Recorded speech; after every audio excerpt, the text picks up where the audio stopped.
Salut à toi et bienvenue dans ce nouveau podcast. Aujourd'hui, un peu spécial, parce que c'est pas en voiture déjà, je suis à pied. Donc je sais pas comment on peut l'appeler, le podwalk à la limite, si on a appelé ça le podcar. Enfin bref, c'est pas très important, on trouvera un nom plus tard. Je te fais un podcast parce que là, je vais complètement changer de décor. Comme tu as pu l'entendre sur les autres vidéos, j'étais à Las Vegas et Los Angeles. Et là, comme on est en février en France, du coup j'ai voulu prolonger et là je suis actuellement à Hawaï, donc à Honolulu, sur l'île principale d'Oahu, si tu connais. C'est la plus grande île. Et en fait je te fais ce podcast parce que je marche le long de la plage et il y a un truc qui m'est venu en tête, c'est juste d'une simplicité, mais ça m'a tellement frappé. Là je suis donc à 11 000 et je sais pas quoi kilomètres de la France, et je te jure c'est une totale autre vie. C'est une façon de vivre qui est totalement relax, totalement cool. C'est même déjà totalement différent de Los Angeles, qui est déjà quand même cool. Comme tu sais, t'es au soleil, t'es au bord de la plage, etc. C'est un peu comme tu sais, en France, c'est quand même plus cool de vivre dans le sud par rapport au temps, et franchement ça joue énormément. Mais là voilà, là je suis sur une île perdue au milieu du Pacifique. Et c'est super cool la vie, tout le monde est détendu, souriant, joyeux. Et du coup, ça m'a donné une idée. C'est que, désolé si je suis essoufflé, parce que je marche un peu vite quand même. J'essaye de visiter en même temps, enfin visiter, faire un petit tour. Et puis, tu sais, aux États-Unis, les distances, c'est pas les mêmes qu'en France. Donc quand ils disent que c'est pas loin, en fait, t'en as pour minimum 20 minutes à pied. Donc voilà, et donc ce que je te disais, c'est que du coup t'es totalement dans un autre univers, un autre monde, et c'est ce que je me suis donné une idée.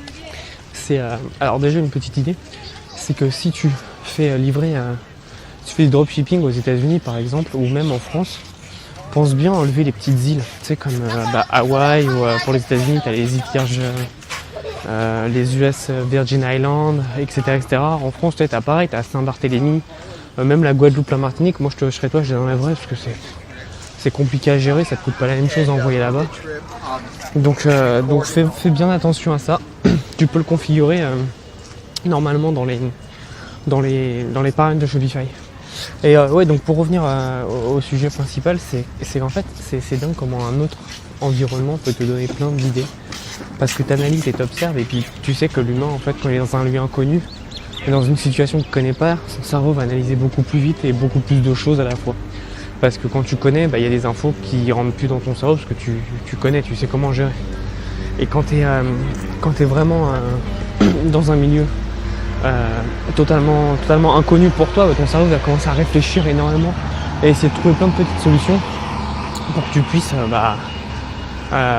t'adapter au mieux. Parce qu'en fait c'est ça le plus important, c'est de s'adapter. Et ce que je voulais dire, c'est voilà, là je suis tu vois, je suis aux États-Unis, mine de rien, mais c'est totalement autre chose. Et le mode de vie, les besoins de consommation sont totalement différents par rapport à ce que tu peux avoir, comme je t'ai dit, par rapport à Los Angeles.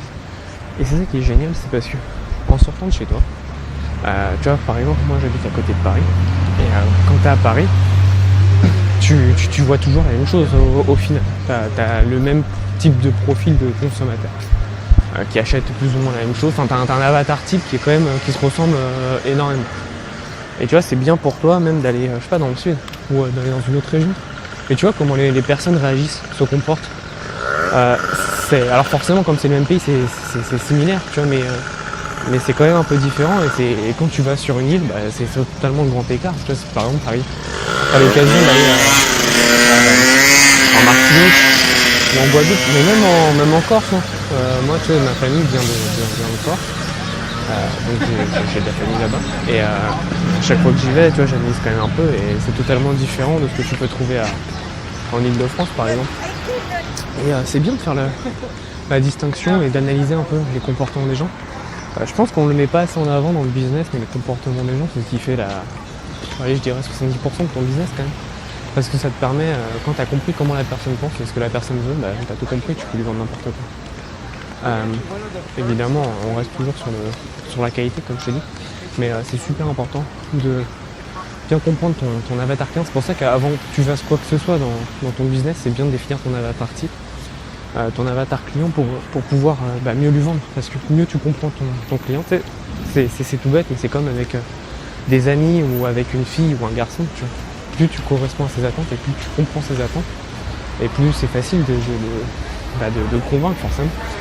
Donc c'est pour ça qu'il faut vraiment bien identifier tes clients types.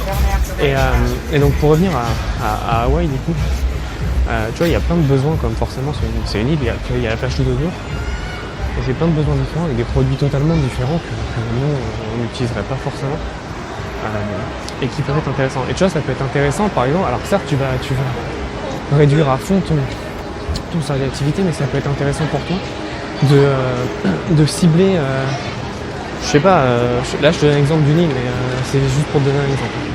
Mais tu cibles une île et par exemple tu vends que des produits spécifiques à la plage, tu vois, ou une connerie comme ça. Mais t'adaptes en fait en fonction de ta cible géographiquement.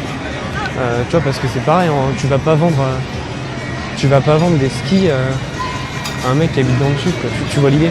Et c'est pour ça que ça peut être pas mal pour toi d'analyser d'où viennent tes clients. Facebook te le permet avec les pubs. Tu peux voir, et puis même sur je sais pas, tu peux voir d'où viennent tes clients. Donc c'est important d'analyser ça. Comme ça te permet d'être plus efficace. Parce que tu vois, si par exemple tu es sur un niche des chiens, mais que tu vends, je sais pas, 80% de ton audience vient du sud, bah tu vois, tu peux essayer de proposer des produits plus en relation avec la plage, etc. Même s'ils sont pas près de la plage, tu vois. Mais tu vois l'idée. Ça peut être intéressant. Et donc là où je voulais en venir, parce que comme d'hab, j'ai une fâcheuse tendance à m'éparpiller partout, mais j'ai tellement d'idées qui me viennent en tête que je veux tout te dire en fait. Mais voilà, l'idée en fait c'est, tu vois, quand tu sors de chez toi, tu arrives dans un endroit totalement inconnu et forcément ça va t'inspirer parce que tu vas voir des choses que tu n'as jamais vues avant. Et ça peut t'inspirer. Et il y a plein de choses que tu vas pouvoir voir et tu vas pouvoir directement adapter pour ton business. Mais même si ça n'a rien à voir, tu vois, par exemple, il y a déjà des idées en restauration, en hôtellerie ou autre qui m'ont donné des idées pour mon business en e-commerce. Donc tu vois, les idées elles sont partout. Il faut vraiment faire attention à tout ce qui t'entoure, c'est super important. Parce que grâce à ça, tu vois, tu peux avoir des idées et en fait, mine de rien, les idées, ça va te permettre de te renouveler, de faire la différence avec tes concurrents qui, eux, restent tranquilles derrière leur ordi et qui bougent pas, tu vois. Qui restent, il y a un truc qui marche et ils n'innovent pas. Et je pense que l'innovation, c'est assez important. Donc c'est pour ça qu'il faut quand même faire vraiment, avoir une ouverture d'esprit super importante. Parce que en ayant cette ouverture d'esprit, ça va te permettre d'apporter de la nouveauté, de la fraîcheur, même si c'est des trucs minimes. Et surtout, tu vois, quand tu vas dans des autres endroits, et franchement, tu vois, moi je m'étais renseigné forcément sur Hawaï, mais ça n'a rien à voir avec Antilles, parce que Antilles, tu découvres vraiment comment les gens vivent, et c'est totalement différent de ce que tu avais imaginé auparavant. Tu sais, comme je t'ai dit dans votre podcast, il y avait Las Vegas, je m'étais fait des a priori là-dessus.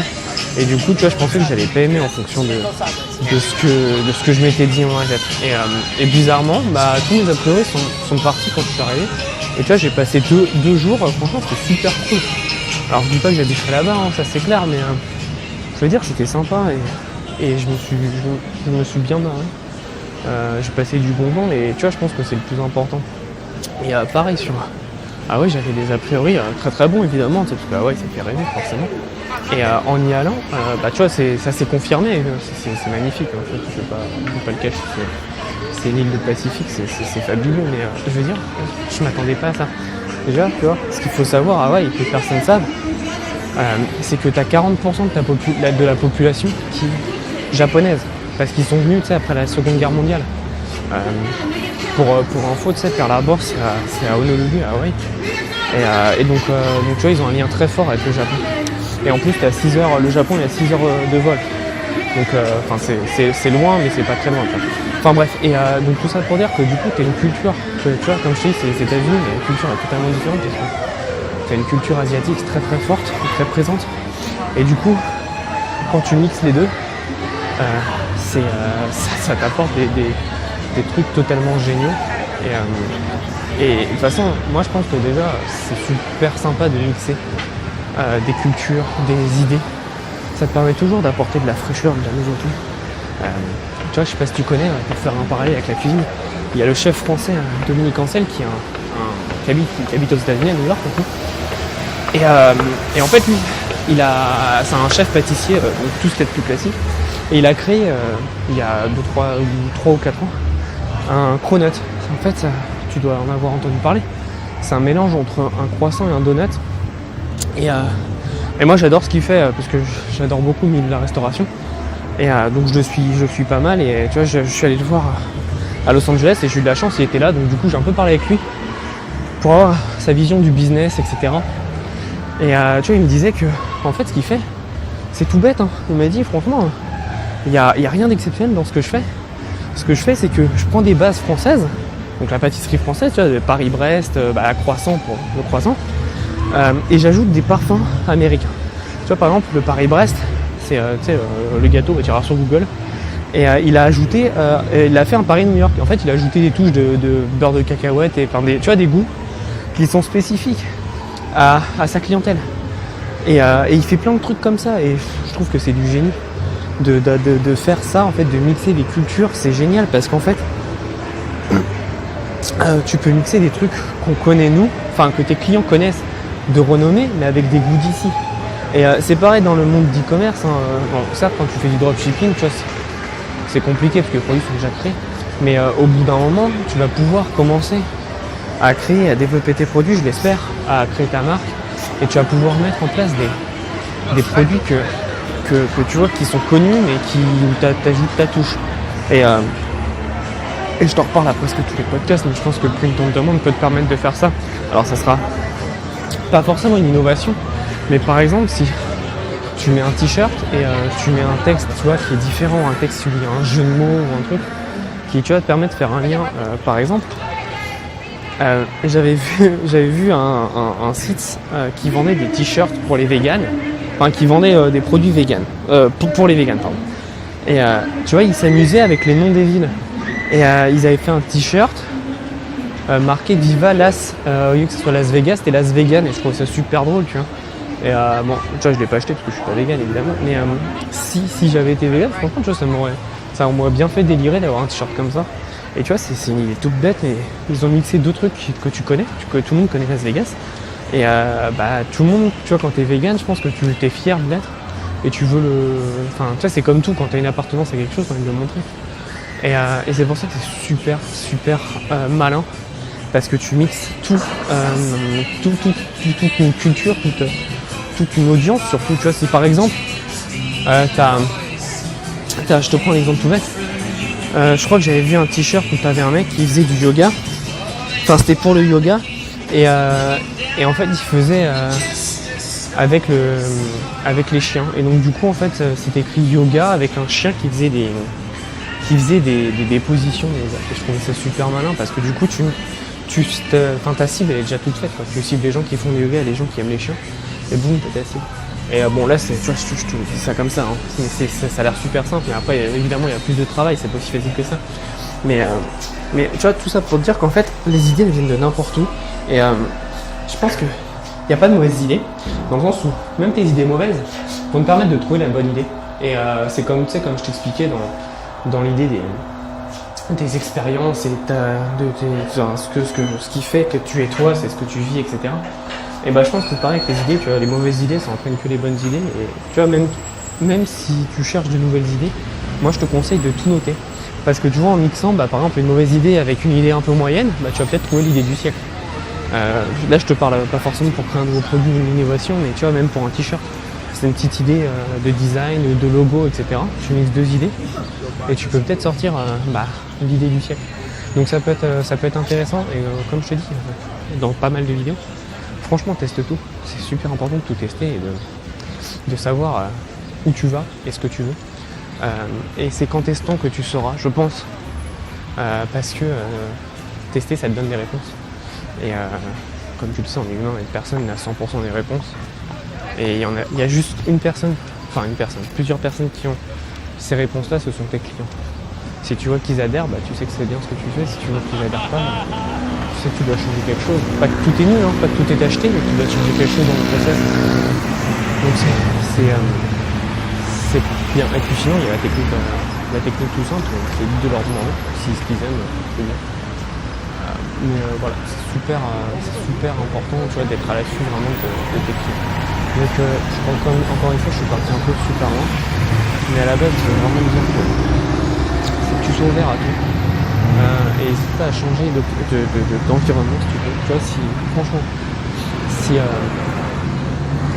si t'as 300 euros, franchement c'est tout bête, hein, et si t'as 300 euros au lieu de t'acheter la dernière console à la main, tu prends un billet d'avion pour, je sais pas, une ville en Europe, avec un petit hôtel sympa, t'emmènes quelqu'un, un de tes proches, tu visites la ville, tu vois, et même si c'est l'Europe, ça va te dépayser, parce qu'ils ont un mode de vie qui sera différent. Et c'est toujours intéressant de faire ça. Donc c'est pour ça, tu vois, franchement, il n'y a pas de... Après, ouais, tu vois, je comprends quand tu veux... Enfin, moi, je voyageais pas quand je voulais donner la priorité à mon business, donc je comprends très bien.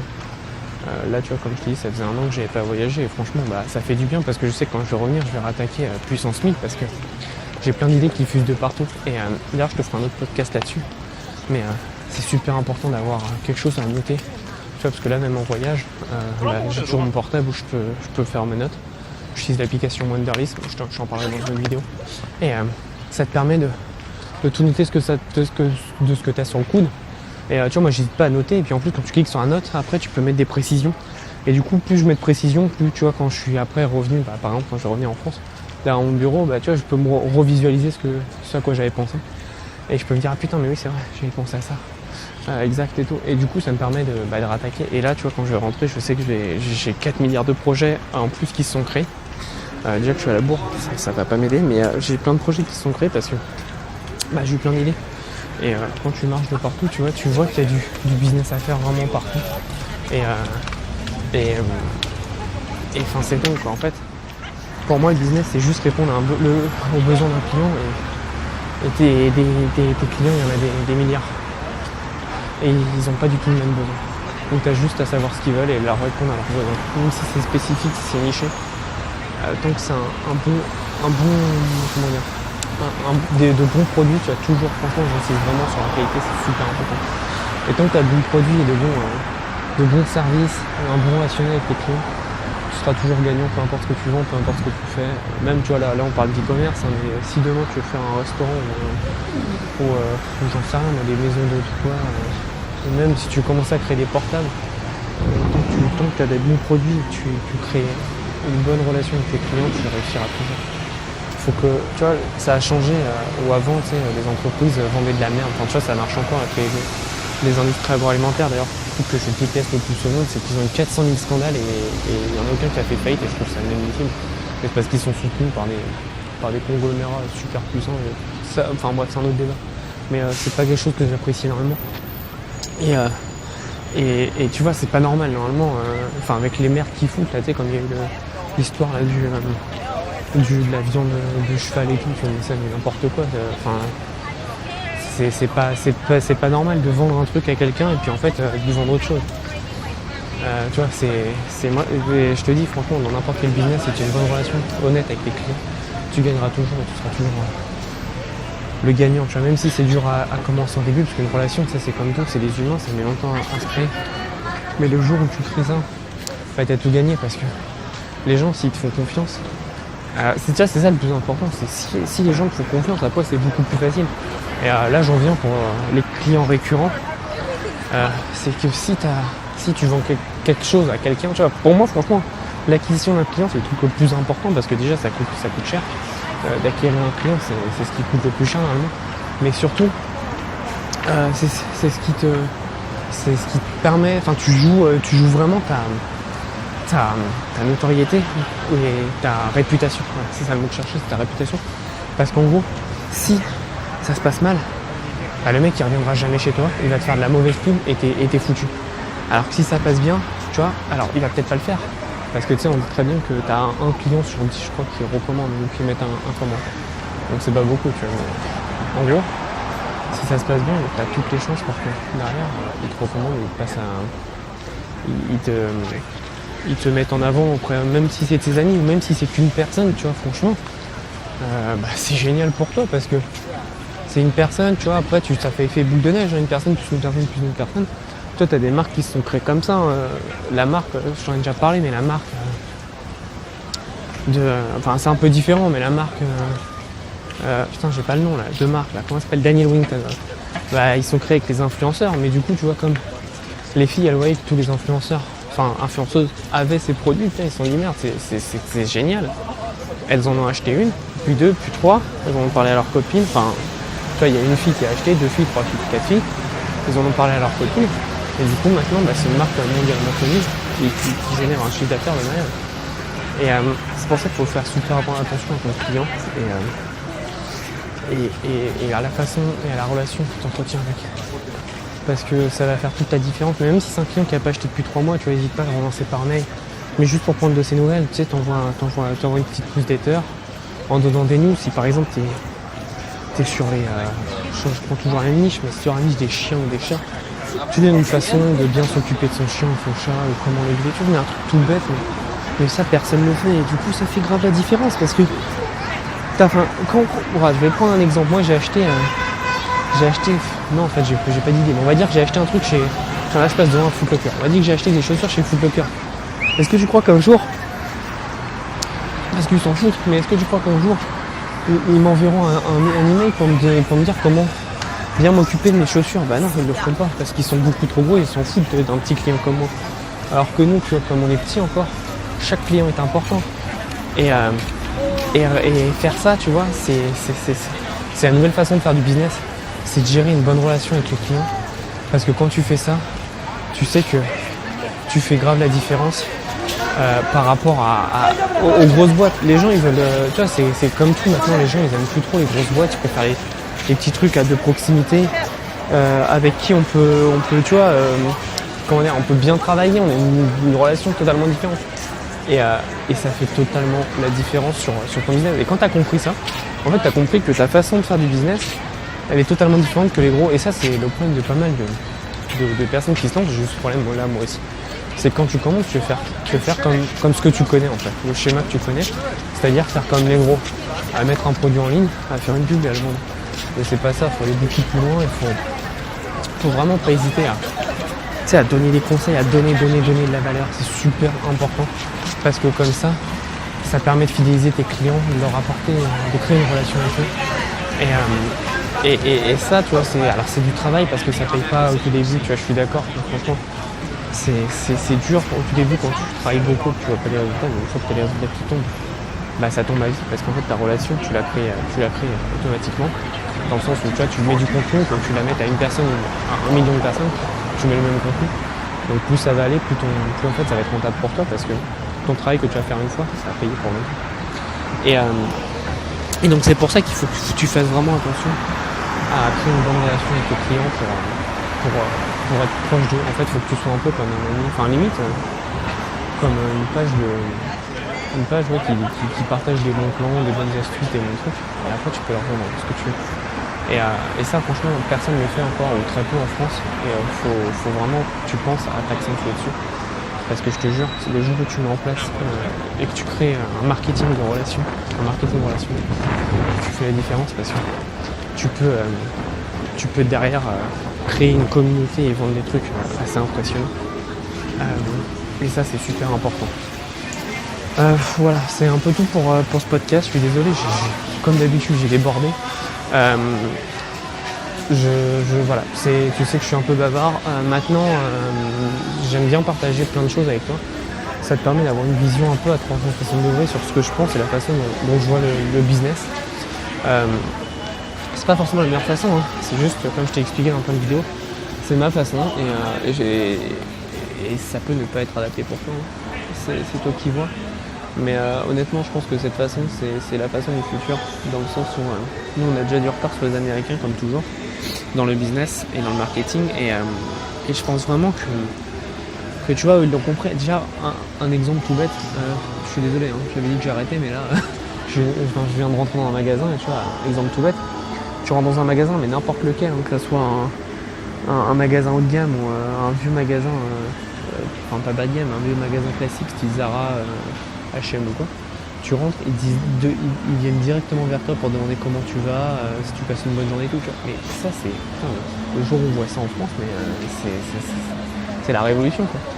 Enfin, franchement, je suis humain et j'achète jamais chez Zara ou chez H&M.